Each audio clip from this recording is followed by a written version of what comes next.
En esta ocasión vamos a hablar sobre la nomenclatura química. Una nomenclatura se le llama el conjunto de reglas y normas para nombrar diferentes compuestos. A mis alumnos les enseño la nomenclatura tradicional, la llamada numeral stock y por atomicidad. Para empezar a explicar estas nomenclaturas,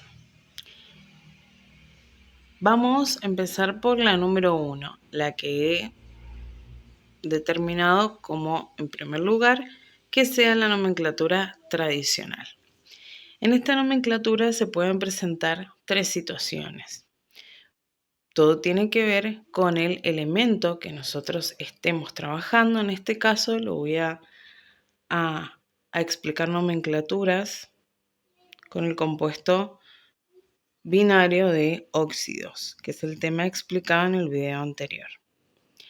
Pueden pasar 3 situaciones con esta nomenclatura. Si el elemento que estoy combinando con oxígeno tiene 1, 2 o 4 estados de oxidación. Una de las situaciones sería trabajar con un elemento que tiene un solo estado de oxidación. Cuando eso suceda, ya vamos a ver ejemplos, pero voy a dejar pautadas las bases de esta nomenclatura.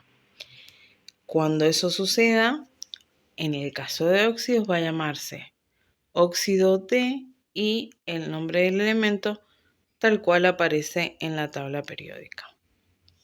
Eso es cuando estoy formando un óxido con un elemento que tenga solo un estado de oxidación. La otra situación que se puede presentar es que trabaje con algún elemento con 2 estados de oxidación. Cuando esto suceda, en el caso de óxidos va a llamarse óxido y va a estar la raíz del elemento y la terminación del nombre puede ser oso o ico. Oso cuando esté trabajando con su menor estado de oxidación y va a terminar en ico cuando trabaje con su mayor estado de oxidación. La tercera situación que puede pasar o que podemos encontrarnos es si estamos trabajando con alguno de estos 3 elementos, el cloro, el bromo o el yodo.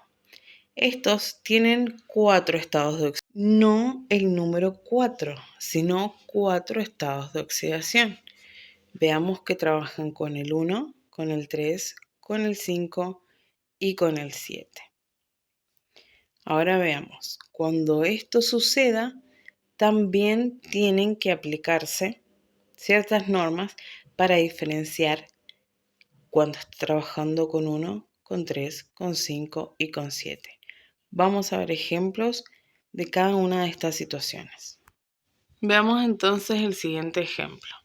Tenemos al elemento calcio con su estado de oxidación más 2. Y si vamos a la tabla periódica, podemos observar que el calcio solo tiene el número 2 como estado de oxidación. Es decir, que tiene un solo estado de oxidación, por lo que tiene que aplicarse esta regla para nombrarlo. Ya está formulado el óxido, balanceada la ecuación y el nombre me queda óxido de calcio, porque estoy aplicando esta regla. Estoy trabajando con un elemento que tiene solo un estado de oxidación.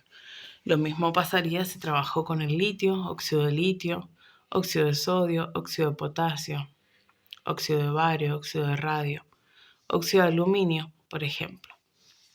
Ahora bien, el otro ejemplo es con el fósforo. Si nosotros vamos a la tabla periódica, vamos a ver que el fósforo trabaja con 3 y con 5 para formular óxidos. Es decir, que tiene 2 estados de oxidación, por lo que yo para nombrar tengo que diferenciar si está trabajando con el menor o con el mayor. Si trabaja con 3 y con 5 y yo estoy trabajando con el estado de oxidación 3, esto me dice que es el número más pequeño, el estado de oxidación menor, por lo que por lo que el nombre va a terminar en oso. Entonces, veo que está trabajando con 3, óxido fosforoso según nomenclatura tradicional. Veamos si trabaja con el 5, me va a formar el óxido fosfórico, terminado en ico, ya que cuando trabajé con 5 va a ser con su mayor estado de oxidación. Ahora bien, veamos algún ejemplo de estos 3 elementos que tienen 4 estados de oxidación, que pueden trabajar con 1, 3, 5 o con 7. Bien, y para el último ejemplo, si estoy trabajando con algún elemento, alguno de estos 3, cloro, bromo, yodo, que trabajan con 1, 3, 5 y 7, tienen 4 estados de oxidación. No es que trabajen con el número 4, sino que tienen 4 estados de oxidación.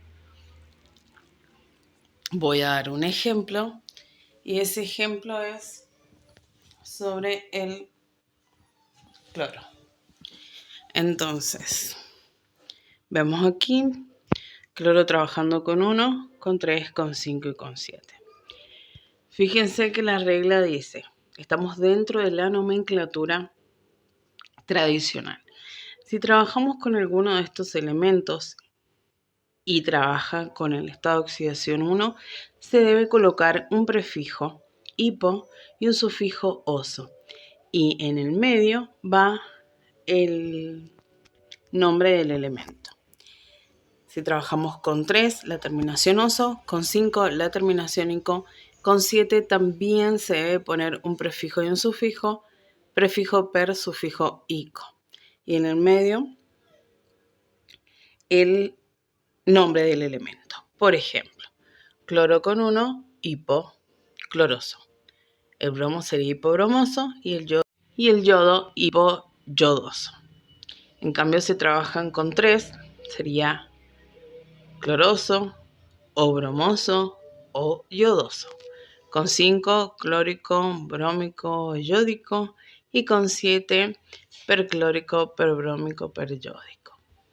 Acá está el ejemplo del cloro trabajando con los 4 y con sus respectivos nombres. Cloro con 1, ecuación formulada, balanceada, óxido hipocloroso. Con 3, cloroso. Con 5, clórico. Y con 7, perclórico. Esto es así solo para estos 3 elementos en la nomenclatura tradicional. Entonces, bien, si repasamos dentro de la nomenclatura tradicional, cuando trabajemos con elementos con un solo estado de oxidación y estamos formulando óxidos, entonces los llamaremos óxidos de y el nombre del elemento tal cual aparece en la tabla periódica. Cuando trabajamos con elementos que tienen 2 estados de oxidación, hay que hacer la diferencia entre el menor o el mayor y poder usar oso o ico. Y cuando trabajamos con elementos, alguno de estos 3 que tienen estos 4 estados de oxidación, se tienen en cuenta estas reglas. Espero